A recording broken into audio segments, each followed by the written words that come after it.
Ar ôl gaeaf, hir ac oer a lot o deithio, mae'n fis Mawrth, Gwanwyn a da ni nôl yn y cae ras.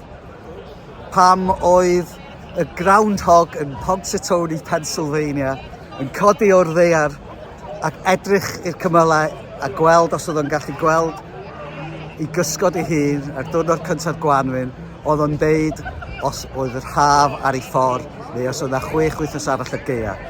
Wel, mae wedi bod yn bwrw eira, mae wedi bod yn glawio, mae'n oer a does 'na ddim cysgod i weld. Felly gobeithio fydd fis Mawrth yn dod i fewn fel llew yn rhuo, ond fyddan ni'n prancio fel ŵyn am weddill y Gwanwyn wrth i Wrecsam gael dyrchafiad. Da ni'n ôl yr cae ras, chwarae yn erbyn Accrington Stanley.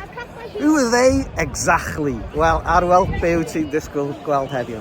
Dwi'n newydd weld y tîm, dim surprises mawr really, dwi'n andros o falch bod Owen O'Connell yn ffit, oedd o'n edrych yn dda iawn yn Game Forest Green pan oedd ddod off, lle mae'n braf iawn gwybod bod o'n dechrau boel i mewn yn lle Hayden, gath Hayden ddim o'i gêm orau, so dwi'n gobeithio wneud, Will Boyle wneud i waith caib ar haw, o'n i siarad efo Gareth Blaney just cyn cyrraedd y maes gwyn yn fama, a oedd o wedi bod yn siarad efo un o gyn-chwaraewr Accrington yn y gwesty, a oedd o'n dweud bod yna 11 o chwaraewyr Accrington wedi ynafer hyn o bryd, a maen nhw'n mynd drwy fath o injury crisis, a oedden nhw ddim yn ffyddiog o gwbl fas nhw'n cael dim byd o'r gêm, so mae hynny wedi codi'n hel ni, a dwi'n edrych ymlaen fwy ar ôl clywed y newyddion yna, rai fi ddweud.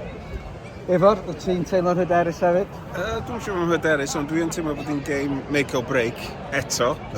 A dwi'n meddwl, os da ni ddim yn ennill heddiw, mae'n teimlo bod bob dim yn mynd allan o'n rheolaeth ni. A i fod yn positif, dwi'n meddwl allan ni chwarae yn sâl eto. Mae'n hen bryd ni perfformio'n dda. Wedyn dwi yn naturiol hyderus. Dwi'n meddwl mae'r newyddion gysiaid efo Gareth Blaney hefyd.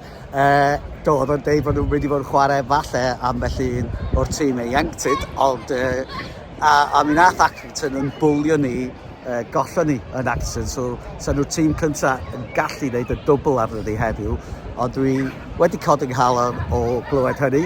Hefyd, mae'r tîm yn edrych yn dda, falch o weld fod O'Connell yn ei ôl, oedd o ddim yn edrych fel fod o'n iach iawn yn gadael y cae nos Fawrth, ond mae yna balans eitha da i'r tîm, canol cae yn ymosodol, ond mae Luke Young ar y fainc.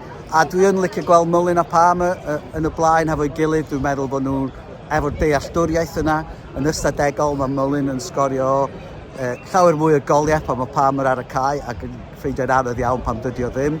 Ac wrth gwrs mae gen ni Stephen Fletcher ar y fainc i ddod ymlaen i achosi bob math o chaos yn yr hanner awr ola. Felly dwi'n obeithiol fydda ni'n prancio o yma ar ddiwedd y gêm.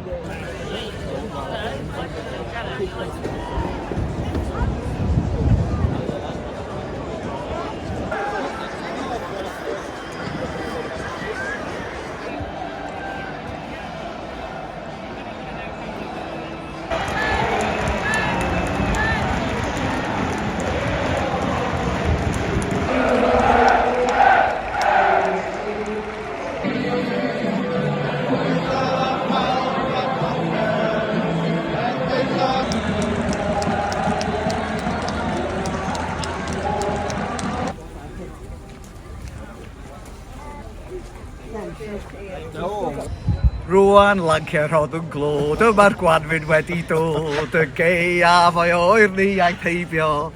Wedyn ar ôl 6 wythnos o chwarae, 2 waith yr wythnos yn y gwynt ar glaw, mae'r mis Mawrth wedi cyrraedd, da ni nôl yn y cae ras, 4 gôl i ddim, 3 gôl i Mullin, gôl arbennig i Elliot Lee, a partner Mullin, Ollie Palmer yn ôl, a mae'r ystadegau yn dangos fod hynny'n gwneud lot o wahaniaeth. Felly, wel, dwi'n hapus. Ydy'r happy clapper ei hun yn hapus? Dwi'n hapus dros ben. Da ni wedi tan-berfformio'n ddiweddar. A bob dim o'n plaid ni heddiw. Fel ti dweud, Mullin a Palmer yn wych, McLean yn wych, Lee yn ôl ar ei ore. Oedd hi'n greit. Oedden nhw'n dim dau chwarae ar yr adeg iawn.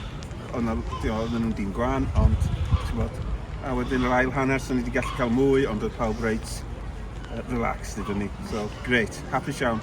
Gwein y glist i glist. Dim anafiadau hefyd, mae'n werth deud. A pidio ildio gol. A mae'r holl bethau yn argoeli'n dda. Hefyd, Crew wedi colli 3 gol i 2 yn erbyn Morecambe. A da ni'n teithio Morecambe wythnos nesaf. Ond mae hynny'n golygu fod ni'n drydydd yn y tabl. Hapus dy fyd? Ynddo, digon hapus. Fel nes i ddaro ganol, mae Palmer effect wedi gweithio heddiw. Diolch yn ymddangos fel bod yn gwneud lot o hanner ar y cae o mai o, mae'n rhoi lle i Mullin, dwi'n meddwl mae Mullin yn dipyn mwy hyderus efo fod y cae. Mullin yn siarp iawn yn yr hanner awr cyntaf ne, pwynt i brofi o bosib, cymryd i gyfleon yn arbennig. A fel di fod yn dweud hefyd, tîm 2 chwarae, dyn nhw ddim ar eu cryfan anffodus sydd yn nhw, a talu'r pris heddiw am chydig o anafiadau falle, ond mae'n edrych yn llawer gwell ar gyngrair erbyn diwedd y dyn heddiw, felly hapus iawn ymlaen i Morecambe. A da ni wedi gael sgarff A da ni wedi gael sgarff Mae'r tywydd yn oer, ond mae pawb yn y cae wedi cael sgarff Wrexham ac oedd o'n edrych yn wych fel hen ffasiwn. Dwi'n meddwl nath hynny roi hwb i'r dor, nath hynny roi wedyn mynd lain roi hwb i'r tîm, nath hynny ddechrau ar dan. A Rob McElhenney yma heddiw hefyd, falle bod hynny wedi helpu. Un gair falle werth i ddweud, cerdyn melyn arall i James McLean, y gwbl fi angen, a mae hynny'n golygu fod wedi cael 9 rwan, bydd nhw'n fod y capten eto heddiw, ond mae rhaid ni fod yn hapus. Goliau i Mullin a Lee yn union beth ar ei angen, dwi'n meddwl, felly allwn ni edrych ar y Davies nes yma efo dipyn o hyder. Wedyn, ymlaen i Morecambe, dy Sadwrn nesaf, beth ti'n teimlo unrhyw newidiadau, ti'n teimlo hyderus? Dwi'n meddwl mae rhaid ni gadw'r canol cael am y tro, yn amlwg anafiadau Evans a Jones, ddim yn helpu ni Young, ddim cweit ar ei ore, dim mawrth, felly sy'n ni digon hapus yn cadw'r canol cael ne, cadw Mullin a Palmer yn fyny ffrynt. Cael bach o sefydlogrwydd, dwi'n meddwl, trio cadw'r un tîm, sy'n mwy na hapus o'r pwynt yn Morecambe, yn amlwg maen nhw wedi rhoi cymryd 3 pwynt yn erbyn Crew heddiw, felly sy'n hapus o'r pwynt yn ôl. Werth nodi, fod o wedi brif yn os fawrth, oedd Owen O'Connell yn ôl yn y canol a Will Boyle yn ôl, a wedyn Clyweth yn neud y 3 yn y cefn ac yn edrych yn gyfforddus iawn, felly fysa ti'n neud unrhyw newidiadau arall ar gyfer Sadwrn nesaf? Wel, O'Connell i ffwrdd heddiw, so mae'n dibynnu arno bob fel arall, fyswn ni ddim, mae pawb yn digon hapus, mae Mullin a Palmer yn gweithio, mae Fletcher yn fwy o fygythiad os yw'n dod oddi ar y fainc. Fyswn ni'n cadw'r un tîm. Pawb yn hapus i byd. Cadwch eich llygad allan, mae yna bodlediad arbennig efo gwestai hynod o arbennig ar ei ffordd wythnos yma. A tan hynny, gwyliwch y bêl yn mynd i mewn i'r gôl.